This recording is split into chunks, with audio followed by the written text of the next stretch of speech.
Hello. হ্যাঁ, আমি সুস্মিতা বলছি। আজকে একটা প্রশ্ন রয়েছে পলিটিক্যাল জায়গাতে। প্রতিটা মানুষের মুখে মুখে, শুধু পেপার পড়ে বা নিউজ শুনে না, মুখে মুখে একটা কথাই চলে যে আমাদের প্রধানমন্ত্রী কখনো প্রেস কনফারেন্সে কথা বলেন না, প্রেস কনফারেন্স ডাকেন না।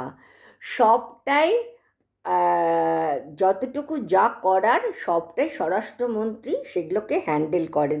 কিন্তু কেন একজন প্রধানমন্ত্রী হয়ে আপনি মানে আপনি সংবাদপত্রের লোকেদের সামনে মুখোমুখি হবেন না কেন? এটা তো আপনার দায়িত্ব, মানে চরম দায়িত্বের মধ্যে পড়ছে।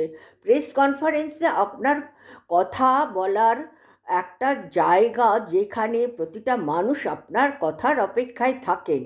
সেক্ষেত্রে আপনারা কেন স্বরাষ্ট্রমন্ত্রীকে সামনে উপস্থিত করেন? এইটা আমাদের অনুরোধ করবেন না। সেটাতে নাগরিক ক্ষুব্ধ হয়ে উঠছে।